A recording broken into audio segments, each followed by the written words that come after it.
Another episode of Let's Talk Dubs. I'm your host, Bill T. Well, it's about that time of year and things are starting to kick off as far as show season goes.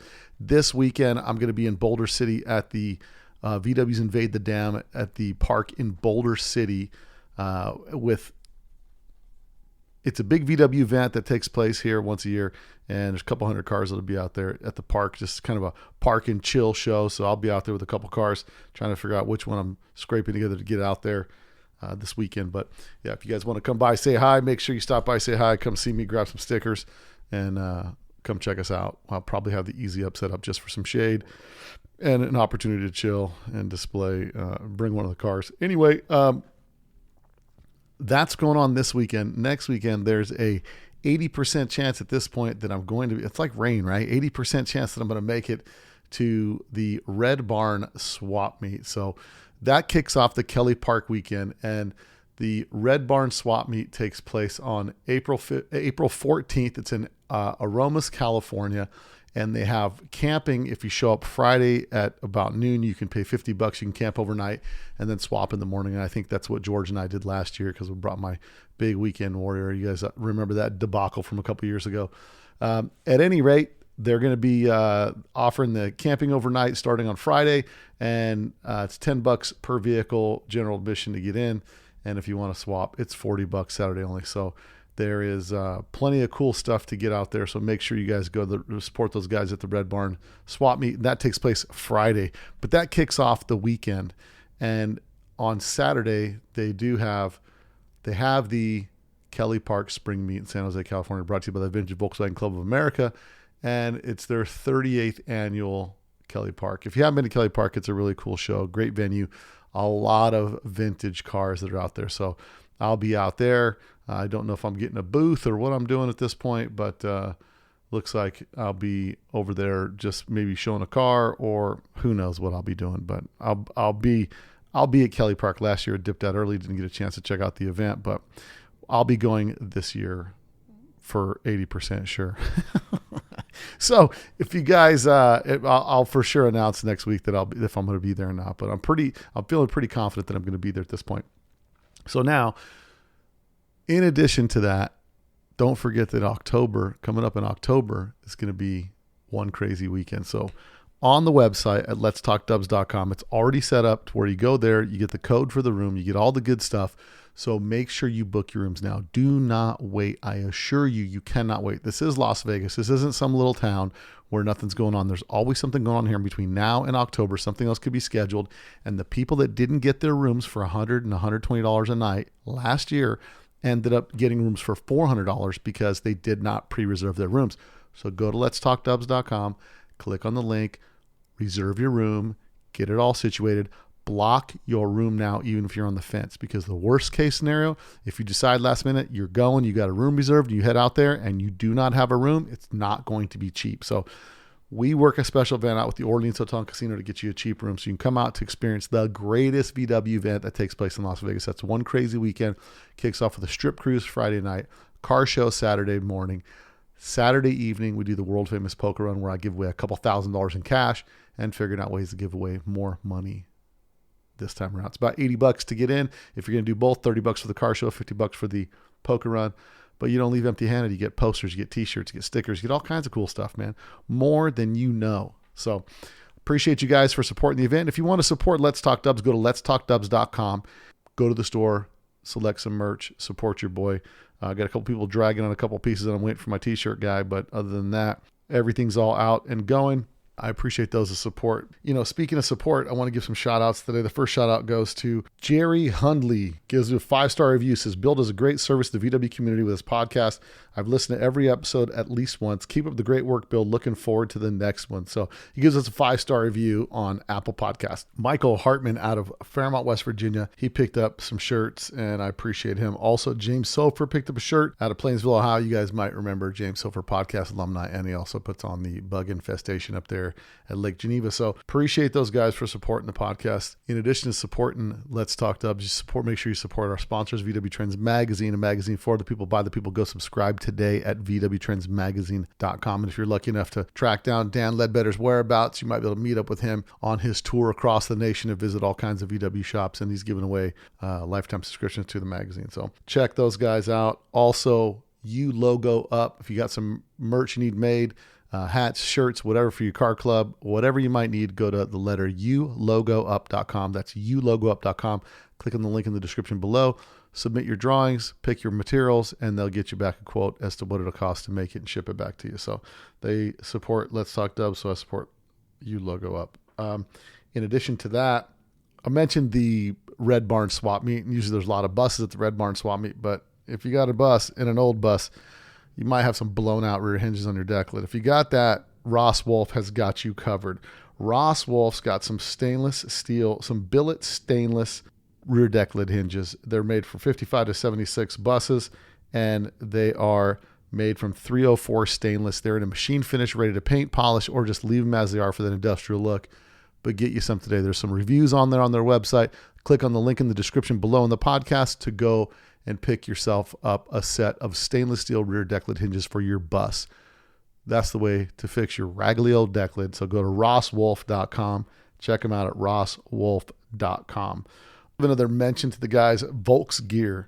They're at myvolksgear.com. They make a bunch of t-shirts, sweatshirts, hoodies, keychains, all kinds of gear that you might want for your VW stuff, and they've got some pretty cool designs. So go check them out at myvolksgear.com. That's myvolksgear.com. They sent me a couple shirts. Full disclaimer, I checked them out. They're pretty cool. My wife was really excited to see that I got more t-shirts to the collection. That means she goes and steals more shirts to cut up to make some kind of t-shirt blankets for me out of. And so, so goes the cycle, right? So go check them out, volksgear.com. They got some cool stuff. On today's podcast, we've got Fred Peeters, my boy Freddie from Belgium. Legit dude, hardcore in the scene, gives his all, puts on the European Bug-In. He started the European Bug-In a few years back with a couple other guys.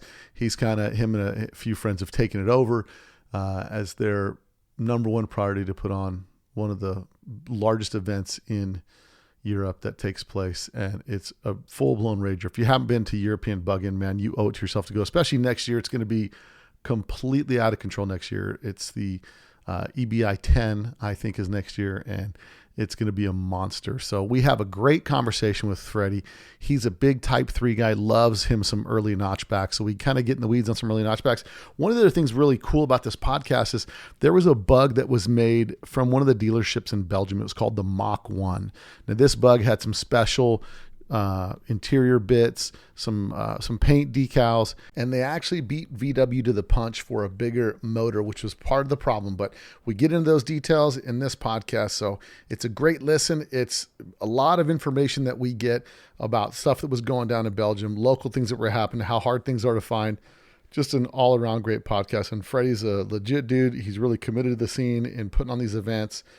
I can't say enough about how great it was to sit down and talk with him. Great podcast, good listen. Let's get into it without any waiting. Freddy Peeters, EBI, Freddie Files on Let's Talk Dubs. You probably don't know that there's a new Volkswagen out that doesn't look like a Volkswagen.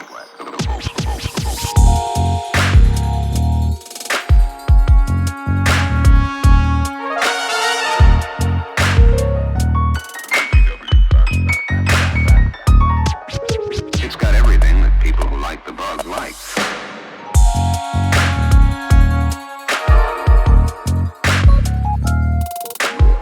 So if you happen to see a good-looking Volkswagen, don't panic.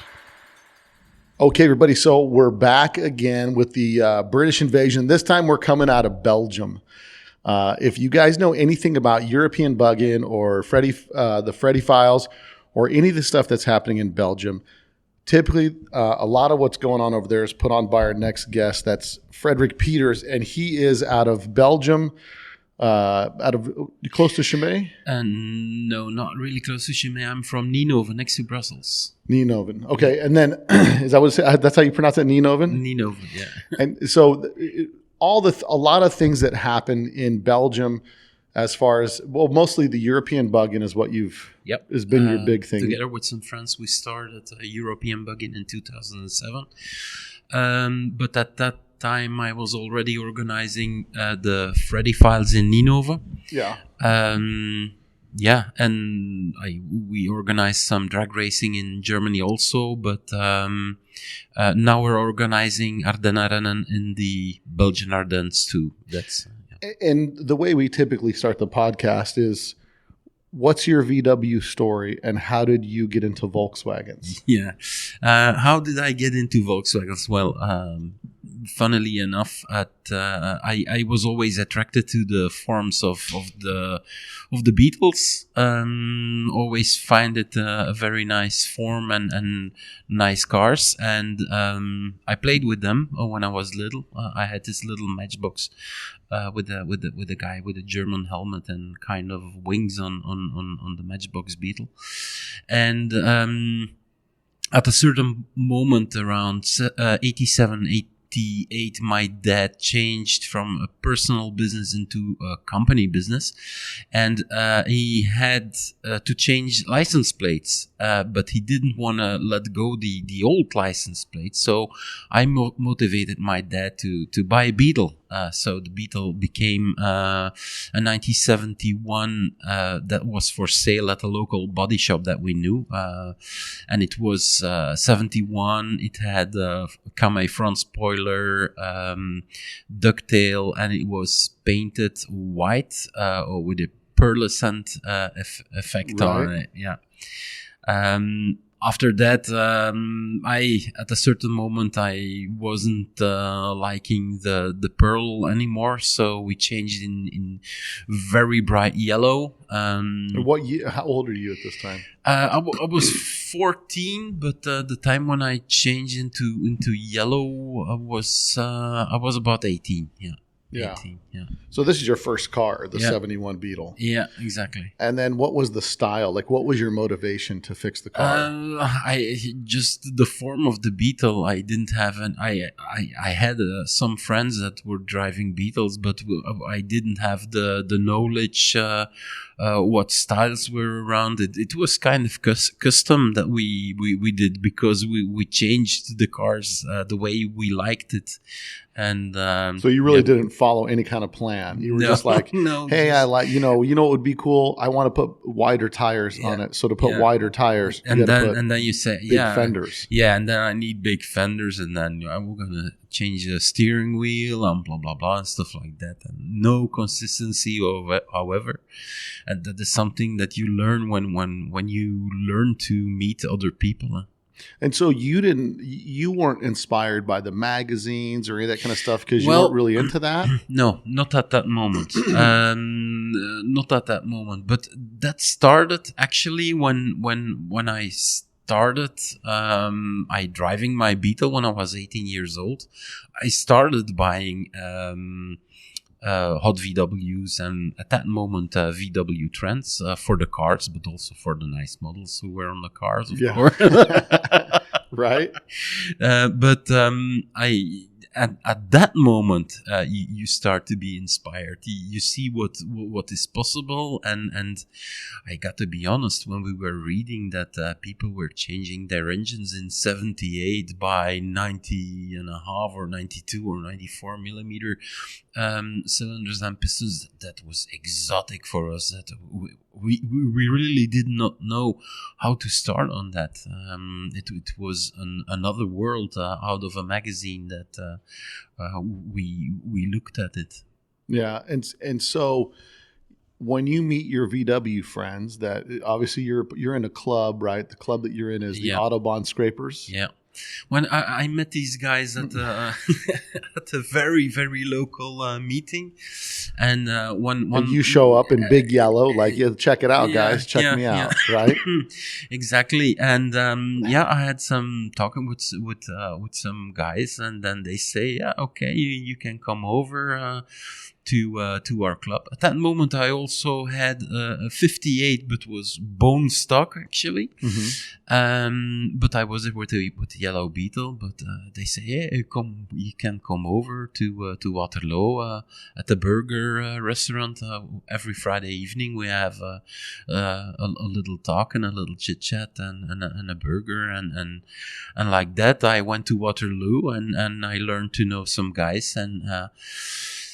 From one came another, and somebody had to do a maintenance on my Beetle and on the 58 because I went with the 58, and I put my 58 with a guy with Duff and Mike at that moment in that should be around 94, 95 had the first set of BRMs in Belgium. The first set of flat 4 BRMs. Flat 4 BRMs, yeah, excuse me. Yeah. And when I came back to collect my car, it was the nose was dropped and it stood on the flat 4 BRMs. Oh, really? So that was for me an eye-opener and big motivation for me to change my car into a Calo car. And from there on, I had the base of my 58 Beetle. 58 model was made in 57. From there on, my car changed into a nice Calo Beetle with different engines and different gearboxes. But at this time, at this moment, it's a 2.1 liter Calo car. Yeah. So you went from doing your own style to as soon as you kind of started hanging on these other guys, you said, "No, let me show you the way. Yeah. Here's what we got to fix up. Here's what we got to change." Yeah. And so that was the 71 Beetle you did that to, or the 58? No, the 58. Yeah. So the 58 all original. You dropped the front. Yeah. And then I didn't drop it. My friends did it without me knowing it. So. But today they won't do that. They won't just take your car and fix it up for you. Now I they. don't think so. Well, listen. At least they did it once, right? Yeah. So you, another thing that you're really into that I wanted to discuss a little bit is you're pretty proficient in Type 3s. Yeah. In the notchbacks specifically. And last night at dinner we were talking a little bit about the notchbacks and how notchbacks relate to Belgium. Yeah. They're made in Germany, of course, but in Belgium, the Type 3s were kind of famous because in 64 they participated in the 24 hours from Spa-Francorchamps.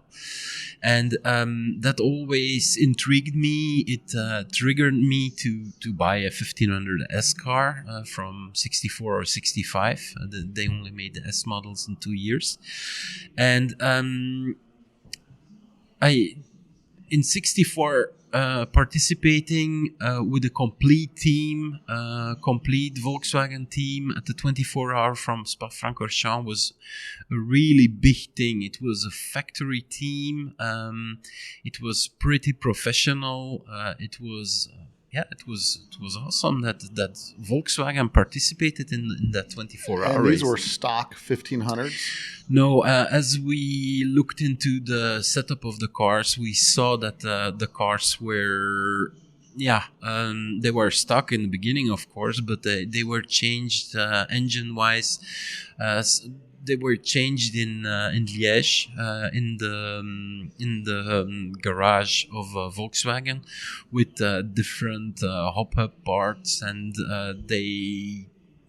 they went up to 75 horsepower, I think. Yeah. Oh, wow. So, on the original pancake motor. On the original pancake motor. Yikes. Yeah. That's a lot of power for a 1500. Yeah, but when they were flat out on the circuit of Francorchamps, they reached speeds of I think 158 kilometers an hour. What does that come out to in U.S. miles? 100 miles an hour. That's pretty fast. Yeah, exactly. Yeah. I mean, I think it's one of those I never believed it because they always told that the cars were an original setup, and I know what the 1500S car can do. Right. But once we saw that how that they changed the engine and the gearbox, we knew that getting to 100 miles an hour, 160 kilometers an hour, was probably possible. Yeah. And this was, and they would do exhaust and carburetors and ignition, stuff like that. Yeah. Yeah. I mean, on the basis of the parts that were on the car, but it was all modified actually. So they were all modified. They would take the throttle the carburetors and modify the carburetors and do a lot of modifications. Yeah. I wonder if there are any of those, because especially in Belgium, you seem to be the guy that's tracked down the impossible in Belgium, right? So we're still tracking. Have you tracked down any of those cars? Mike has done a lot of research. I've done my research years ago. I didn't get to the point where Mike got, but Mike found pictures of owners of cars, because afterwards the cars were sold. Mm-hmm. And we know that some cars were scrapped, and from owners also that they had accidents with those cars. But at this moment, we don't know of any survivors. Wow. I mean, there's also some. We were talking last night. You said that, you said that there was some unique stuff specifically in Belgium. And we talked about Belgium, and you said Belgium per capita had more Volkswagen sold than any other country. A lot. That was my statement. Per capita, because in Belgium they sold a lot of Volkswagens, and also because they had a factory over there. They did how do you call it? CKD plant. Yeah, they complete had knockdown. Yeah, complete knockdown. They sold a lot of cars, and there was with the family Dieteren, who was importing the Volkswagens, but also making them, assembling them. There was a big car culture. Some guys at the marketing and at factory at Dieteren, they were real car nuts. They did some special things. Well, we talked about last night. You let me in on a car that I've never heard of before, and I saw it was covered in hot VWs, and if I were drawing the cover, I would have said 2 of the only Mach 1 Beetles known to exist, which would have made me want to read the article, because talking to you and understanding, on the cover it looks like old-time rally recreations, but understanding the history changes the complete dynamics of the vehicle as far as the understanding. So, we're talking about the Mach 1 Beetles. Yeah, and so the Mach 1 you're saying was specific to Belgium alone, right? Yeah, exactly. And so, because it was, I conceived and thought about from a marketing guy. In '64, they understood that selling Beetles wasn't going to be that easy anymore, because they were selling the Beetle already for 10, 15 years. And they were at an end, and they had to invent stuff to sell Beetles. So Mr. Eddie de Mol, who was head of marketing of Volkswagen in Brussels, had the nicest plan to make a quick Beetle. Because they were inspired by the Scania Vabis Beetles that were rallying. And Belgium, there's a lot of motorsports that take place in Belgium. I mean, a lot of people in Belgium are really into car racing and motorsports, things like that. So it was natural to say, hey, let's make a sport version of the Beetle. The plan was to make 200 and to have an homologation of that car, to race them actually. But that plan didn't work out, because they sold on the phone several hundred cars, and there were articles. You got to imagine that already some cars were made. Mm-hmm. Internet didn't exist, so everything was really slow. But at a certain moment, at a certain moment, there was a German paper who announces if you want a fast Beetle, you have to be in Belgium and you have to buy the Mach 1 Beetle. So, and that was seen by the big guys in Germany.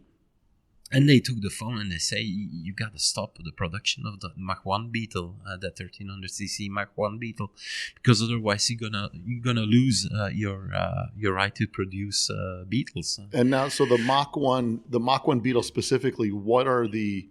Well, let's talk first. How many did they produce total? 112. 112 Beetles were produced. Yeah. And the spec model on this Beetle was what? Yeah. So we're in 64, and they have a black interior. A black interior didn't exist. It has a black dashboard. Yeah, flat paint dashboard. It has a Type 3 steering wheel. It has 160 kilometer speedometer. It has a ref counter, VDO. It has an oil temp meter from Koch. That's and then the engine. Yeah, the engine is Okrasa, of course, with twin carburetors, and the most important part, it's 1300cc, and that was why Volkswagen was opposed to that kind of project, because they wanted to launch in 65 their 1300cc engine, and the guys in Belgium preceded them and were selling 1300 Beetles before Volkswagen was selling 1300 Beetles. 1300cc. Now, was there any brake modifications, or the brakes were stock? The brakes were stock, but we now see that in the papers for the homologation in the Scania Vabis Beetles is mentioned that they can be equipped with Porsche 356 brakes. That's homologation only. The Beetles were delivered with normal the standard brakes. Standard brakes. Yeah. So there was, you believe there was about 100 produced. No, we were sure about that. So there's records. There are records. That's also a work from a never-ending work from Mike. And it's only recently that the plant of Vorst has scanned in all the Cardex cards, the computer cards. Mm-hmm. The little cards with holes in them. Yeah. Yeah. And on those cards, when there was because they took the cars out of the production line, when they changed it in a Mach 1 Beetle, they wrote on that card M1. So really, and now there was also a paint. There was a paint detail. Yeah, two paints: Java green and ruby red. So they were only sold in those two colors. Yeah, most of them in Java green, and a few of them in red. Yeah, and so I mean, it's really interesting that. We were talking yesterday, and I said, "Well, how come no one's ever heard of this before?" And you said, "Well, even in Belgium, it was like a mystery, right? Mystery, nobody really knew urban about it. legend. Everybody was talking about a special series in Belgium in 64, 65. That's not possible. I have seen one, but then you couldn't get it. I checked out because it was really an urban legend, and." At a certain moment in 2007, when we organized the European Bug-In, somebody comes out with a real Mach 1 Beetle, and then we know that that Beetle was proof that it did exist. So, at the first European Bug-In, somebody brings one. Is it the first one? Some Belgian person just shows up with this bug, and you guys are all like floored. Yeah, of course. And it was original condition or restored? No, original condition. It was let's say that the under 15 centimeter almost did not exist, but it was a complete. It was a nice car. We saw that it was a Mach 1. It had a logo on it. Mike, do you have a picture of it? Yeah, and so Mike's written a book on it, right? And the book that he's written on the Mach 1 is called what's the name of the book? The Incredible Start of Performance Beetles from 1937 till So in this 1960. documents all the different variations of performance Beetles that Volkswagen did. Yeah. And Mike's been working on this Beetle for Mike in this book. Wallravens. Yeah, exactly. And so he's been working on this book for quite a while. How does somebody get a copy of this book if they're looking to buy a copy of this? Well, we're organizing the Ardennen Rennen event in October, and we have a website about that. It's Ardennen Rennen, www. Ardennen Rennen in one word, .be, and on that web shop you can go to the shop, and in that shop you can order that book. Okay, and that book goes through not just the performance models of the Beetle in Belgium, but multiple performance models, whatever performance you could figure out that Mike could find on Beetles. And is it mostly dealer add-on stuff? No. The Mach 1 was made in the factory. It's not dealer. So it was a CKD factory. Yeah. Like they now there's one other thing you didn't mention we talked about last night. This car also had a convertible deck lid on it. Yes. And because of the dual carburetors, they changed the drain tray and made it two separate pieces, which is pretty unique. So if anybody out there has found a deck lid and it's got two drain trays on it, you might want to hold on to that. So that's the big giveaway of the cars is of course the white line across the car. Was that painted?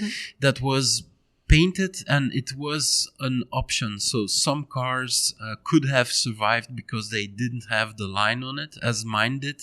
It survived, and it didn't have the white line on it.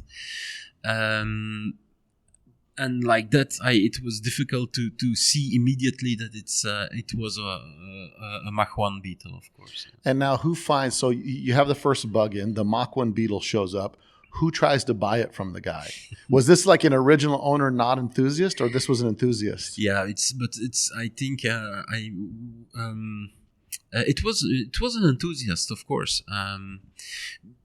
After European Bug-In, Mike had the possibility to buy the Red Beetle because the owner of the Red Beetle knew a green car for sale, so he wanted to sell the red car to get the green car. Really? Yeah. And afterwards, I bought the green car from the same owner. So that owner had two Mach 1s as one owner, and Mike bought one, and I bought one.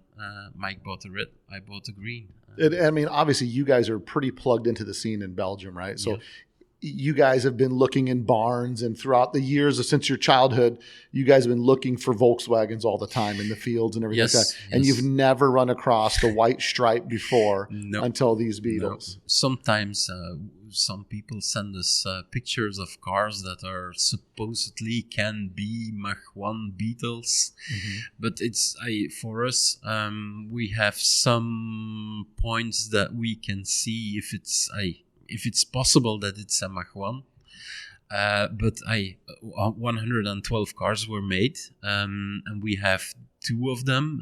I have one and Mike has one, but that doesn't mean that another one does not exist anymore. It's possible that one stands somewhere in a barn or in a garage or in a private collection. It seems like every year someone finds a rare find sitting in someone's garage. Yeah. I mean, I think it's,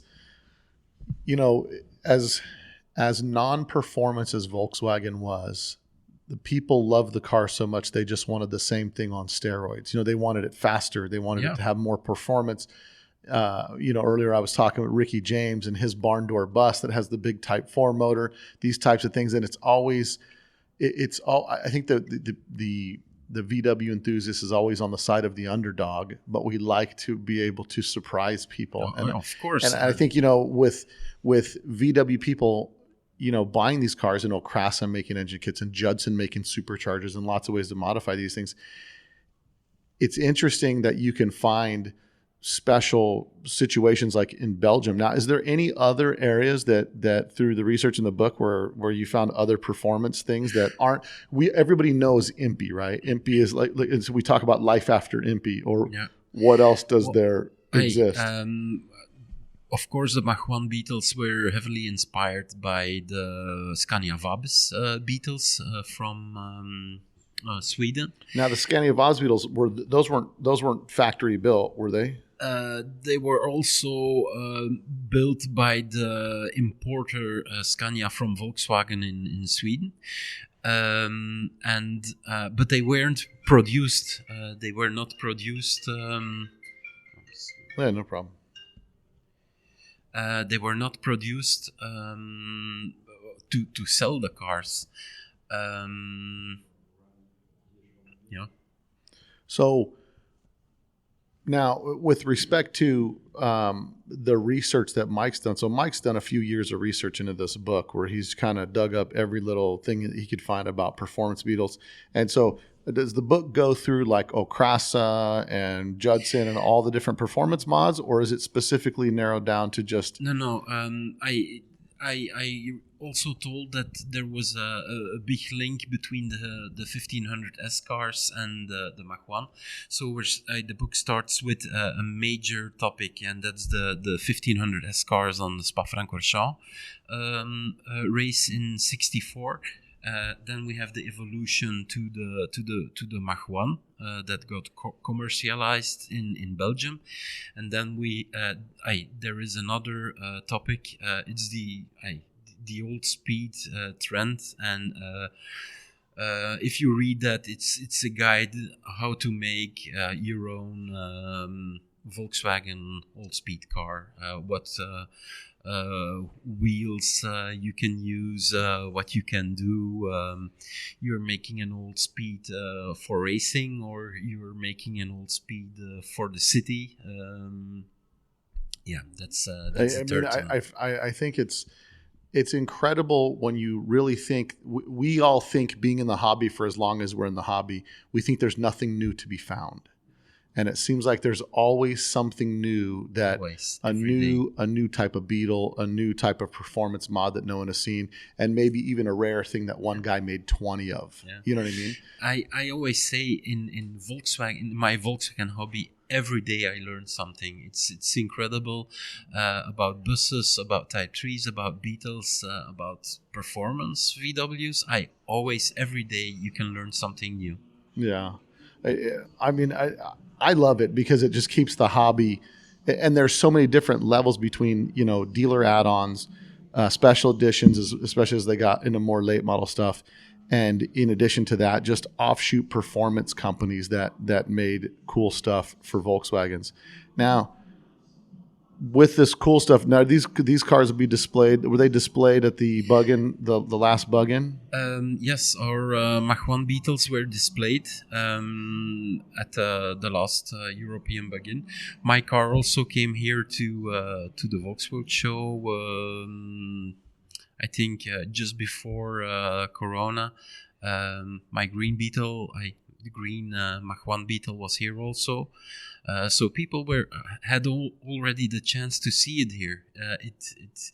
It didn't draw a lot of attention, but the guys who knew. And it's interesting because like I said, looking at the cover of Hobby W's magazine, it should have said 2 of 100 Beetles ever built, special editions in Belgium. It would make you grab the magazine and want to read the story. Otherwise, it looks like a knockoff rally bug, because if you don't know, you don't know. And on the cover, that was my beef that I had on my podcast a couple weeks ago. I started rating the magazines, and I said, when at least my generation, I feel like when I look at a magazine, what makes me want to grab it and read it? What tells me the story of what I'm looking at? And I think the hobby has become so much where there's the people in the know that know, like you said, the people that knew what it was. The other people just walked past it. Exactly. And it's a shame, because we need to help educate more people on these things so they can appreciate the rareness of something that exists like that. But, and that's really, when we come to these shows, and gone are the days where we used to put a big placard board next to the car with a description. But I think that kind of needs to come back as you start to get more unique vehicles, and maybe if a car is from the 80s, because as we walk by a car and we look at it, we're too quick, because the standard of Volkswagens has increased so high that every car is like, it's like a concourse restoration, even if it's custom, right? The red car downstairs from incredible. From where's he from downstairs? Denmark. Denmark, the guy that built that car. I mean, that car, the paint, everything on it is top level. And we've almost become too critical on things that we don't appreciate. So when a car from the 80s, you're looking at it and like, in the 80s, the deal was you painted the outside, you got a carpet kit for the inside. Like you didn't cut and buff under the dash, all that stuff. And so we've got to, I think there's some value in understanding where we're looking at and what we're looking at. So, but I think that, the shows, maybe we get back to putting some of these boards out there and educating people, because I think there's some huge value in that. We did that at European Bug-In for certain cars. We did our best. We also have a museum at European Bug-In where we, just like you say, it's not to look down on people and tell them what we are doing, but it's like telling them what education. And education. Yeah. Well, you can appreciate it so much. It's like we're here in England, and I went and took my kids to Hampton Court, right? And we went through there. And to walk through there is an unappreciation without understanding what you're looking at, what time of the time period it was, what was possible, what wasn't possible. And so sometimes we do that in the hobby, right? We just kind of buzz through a car show looking for the coolest thing everybody's going to be talking about, and we'll walk past 5 or 6 things that are really unique. I was having this conversation with Russell recently. We started talking about late model Beetles and special editions, and I was blown away. I went to Barrett-Jackson, and I'm kind of an early car snob, like like a lot of us are, and I saw at Barrett-Jackson a Sunbug convertible sold for $50,000. And I thought, who bought this thing for $50,000? They must not know what they're looking at. You know what I mean? Yeah, they do. But in the reality, as we start to look at Volkswagen, rare car. As we start to look at Volkswagen, and the older they got, the numbers started decreasing pretty quickly because modern car technology competition was getting really steep, and the platform hadn't changed. And there are people that love the classic, but there's also people that want to keep up with the Joneses. But then let's talk a little bit about European Bug-In. I know you started in 07, but I think to start to tackle something like we're going to do, that's like me saying, I'm going to put on, instead of Volksworld, US VW World. Like starting with that is a pretty big order, right? The expectation is already set because the standard is here of how big this show is. So if you show up at my show and there's 6 cars, you're going to think like, this isn't, like you don't know what Volksworld is. So when you start out with like, we're going to do Bug-In, European Bug-In, like that's a big steak to eat. Yeah, but we were a good team. We started with 4, then it became 3, and for several years we were very, very, very routinated and a very good team organizing the show.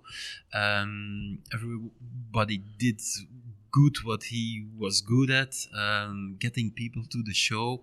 And the first one in 2007, we organized it like a show where we would go to, a little bit of festival, but also a lot of quality cars, some racing, off-road racing. And like that, we can show the people what you can do with a Beetle. We always said, we have the show and shine. You can drag race your car, you can off-road your car, you can slalom. There are not a lot of people slaloming at our show, but we always say, let's do it. Let's organize a slalom also. Like that, the people see that they can come to our show and do some slalom if they want to. But like that, you have all the aspects in our show that are possible. It's logic. There is a party on Friday and on Saturday evening also, and that's also funny. We have camping. We have everything. We can cater for everybody. Yeah. And I think that's one of the things in the States that the guys over there don't really understand. The shows here, the shows here are almost, they're like festivals. It's a multi-day event. Like here at Volkswagen, they've got camping, they've got all these things, the same that your show has. And I've been to the EBI, and I was blown away. The music didn't stop all night. I thought, is anybody going to sleep around here? I mean, it was like a rager all night, but it was cool, right?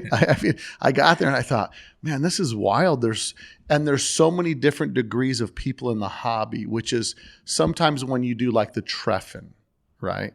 You lose the enthusiast, I don't want to say low level, but the new enthusiast who has the wide fenders on his car, who has the South Dakota look, and then his friends grab him and say, "Let's fix you up," right? Yeah. But I mean, I know about it. Yeah. but I think so, to some extent, that show, like you said, it really caters to everybody. I think the Bug-In aspect, that's a big goal to shoot for. But I think you guys nailed it. I mean, I've never been to a show. I mean, this show and that show are the two shows I've been to in Europe, and they're just. I mean, there's thousands of people here. There's thousands of people at your show. When you go to the grocery store, it's all VW people. The whole town is taken over by Volkswagen people, and it's so cool to see that. And I mean, and you guys do it every 2 years. Is that right? Yeah. In the beginning, in 2007, 8, and 9, we did it every year, but we soon found out that was too difficult to organize for us and for our personal lives, of course. And so we decided in 2009 to organize it every 2 years, and from then on it's 2011, 2013, 2015, 17, 19, then of course 21 had to be rescheduled for the corona thing, so that became 22. And then you 22, so the next one will be 24. Yeah. The next one will be 24. Yeah. So I'll be at the next one for sure, because they're definitely not to be missed. It's an unbelievable experience if you can go, especially to watch the gassers race and to see, I mean, just to see everything, the swap meet, everything is so unique how they have it laid out over there. And I mean, I tell you, it's a great thing. Now, you also do another show. Yeah, in Nenovine, my hometown, we do the Freddy files. I'm Frederic, so people call me Freddy. Every year I open a new file, so from there is the name Freddy files. And how is that? And Nenovine is what it's called? Nenovine. Nenovine. Next to Brussels. So it's next to Brussels. So it's in Belgium, Nenovine. And what's the turnout for that show usually? Around 600 to 900 cars are coming by for a one-day show. Last week there was a show, about 600 cars showed up. The weather provisions were very bad. At the day itself they gave some rain, but eventually the weather was good, and I was very happy to see 600 cars rolling in, of course. So one of my questions to you is, as an enthusiast, when was the first time you went to the States and saw shows over there? That's a good easy 2000. Yeah. In 2000, you went to what show? I went to the Classic. The VW Classic. Yeah. And I think another show, I can't remember, because the Classic I saw Dino Don for the first time, doing his thing with a mic and getting stuff distributed, t-shirts distributed. They probably in 2000 maybe still had a bikini contest, maybe, or maybe not in 2000. Yeah, probably. Yeah, I don't know, but don't know anymore. And what did you think when you went there and you saw the show on an asphalt parking lot, and everybody shows up at 6 a.m. and leaves by 1 o'clock? And strange. It's something that's not common with us, of course, but that's car culture. Well, I think it may have to do with the weather, the warmth, the heat. Well, but not that. But what I'm saying is they have so much good weather there. They take for granted. In other words, every Saturday morning there's a car meet that I go to near my house. There's probably a minimum 200 cars there every Saturday morning, and it's all different kinds and types. And they call it it's called the Car Show at Eastern, but it started as Cars and Coffee, and then there's two other Cars and Coffees, and it's, if you're into newer cars, you go to that one. If you're into older ones, you go to this one. If you're into exotics, you go to that one. Yeah. I mean, they're all over, and of course in Las Vegas we've got sunshine 300 plus days a year, so we kind of get spoiled by it to where you're spoiled by the amount of car events also, and about the car culture. And with me, I put on my show one crazy weekend that I just started the year of COVID, but before that, since 2014, I was doing the Las Vegas Auto Swap Meet, just a general swap meet. We want to do it at a big stadium, so we had a lot of stuff, and we marketed all the stuff, and it was great. And then everybody decides to tell me what they believe I should do to make it better. And it was frustrating for me because here I put all this time, effort, energy putting the show on. And then I see people and I'm like, hey, did you get a swap space? No, I'm just looking around this time. And I'm thinking, I put all this effort into creating an event for everybody, and you guys don't even support. And it's one of the battles that you fight as an enthusiast. And it takes a jump for an enthusiast to say, you know what? not only do I think I'm going to do it better, I'm going to try. I'm going to put on a show. I'm going to see. And if it fails, fine. Then I'll realize how hard it is. But sometimes, it can be a little thankless sometimes when you put a lot of effort into, when you go to give someone a flyer and they bat you away like I look at somebody and say, you're not invited. Don't show up at my show. but it's a lot of work. And sometimes people don't understand the stress involved in it because you're panicked that everybody will show up. You're panicked that you'll have public there. You're panicked that you'll be able to at least cover the cost of what it costs you to put it on. What's that? Yeah, the weather. Oh, yeah, if it rains. For us, it's the weather. Right? In Belgium, you have 50% chance of rain. So for us, there's an additional factor that we are afraid from the rain, but we can do. And you just have to do it. You just have to deal with it. So, but the work of organizing a show for good weather or a show for bad weather, it's the same work, Yeah. No, listen. I listen. The European Bug-In is a show that if you're a VW person, listen to this podcast, and you have not been, you must make it to European Bug-In. Is an unbelievable show. You'll have the time of your life. Set aside 3 days. Take a lot of pictures and video because you won't remember half of it. So you can go back there and see what happened. But I think I think it's great what you're doing for the hobby because guys like us, our generation, we have to start stepping up and filling in where some of the guys that are leaving the hobby or have done it long enough and want to, don't want to put up with it anymore. It's important that we continue to try to put on events to keep the scene alive. We really want to keep the scene alive, and that's one of the major reasons that we organize events. The happiness that we have personally when we see cars rolling in our events, it's indescribable. That's why we do it. Seeing people having fun with their cars, that's one of the major reasons why we do it. No, that's wonderful. I thank you for doing such a great job. Anything new that you have coming up that we need to be on the lookout for? Well, we're already brainstorming for the 2024 event. It's still in brainstorm ideas, but we'll make a pretty good show of it. I can assure you that when you're coming, you'll have the fun of your life. Yeah, no, I think it's awesome. I appreciate everything you're doing. And if they want more information on the stuff, where do they go? Oh, we have a website, web shop, www.europeanbugin.com. Now, one of the things that's unique to Europe that I see, at least I've seen at your show, and I think it comes from motorcycle racing or F1 racing, is the private labeled energy drinks that you guys sell, like the Red Bulls, and you wrap them, which I think is really cool. And when I went and visited my friends Cedric and Sylvia in Belgium, they gave me, here's some Freddie files and some other ones. And I said, okay. And I didn't think, and I put them in my carry-on. Yeah. And as I went through security, they made me open them all up and dump them out. So I have the cans. I still have them at home, but I thought it was such a cool souvenir. Yeah, it's a souvenir that we distribute at the entrance of the events. It's another gift that we're doing to the people coming into the show. And by the time that we gave them away, they were instant collectors, and people started collecting them without We didn't have an idea that people were going to like them and keep them, but they do. Well, that's great. So they can find you at the website you guys have. www.europeanbugin.com. And to follow you on Instagram? Instagram is European Bugin. Okay. And then for Mike's book? Ardennen Rennen. And so I'm going to put a link in the description for all this in the podcast. Make sure you support Mike, all the hard work, effort, and energy he's put into creating this book. He did a crazy job. I promise you, to add to your collection, you do not have a book like this. So make sure that you guys support those that are supporting the VW scene. And Freddie, thanks for coming, man. Thank you so very much for being here and talking with me and spreading the words. Thanks, brother. Literally. You got it.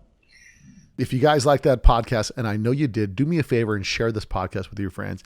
If you want to hook me up, share the podcast with all your buddies that you know. Give us a 5-star review or go pick up some merch at our website at letstalkdubs.com.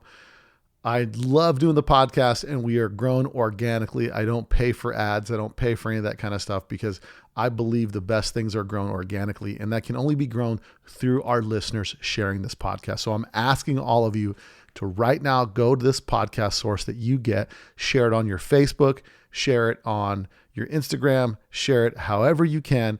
But it's a call to action for you guys. Help me grow the podcast. It's been growing fantastic because of you guys, and we just need a little bit more. So I'm looking forward to that. We've got lots of special podcasts coming up. Just wrapped up one with Lee Hedges about a car that he's getting featured coming up in the magazine. We're going to try to do a special podcast release with Hot VW's magazine.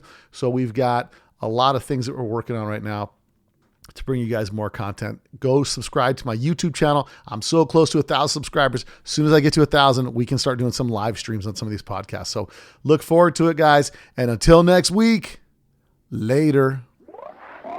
You probably don't know that there's a new Volkswagen out that doesn't look like a Volkswagen.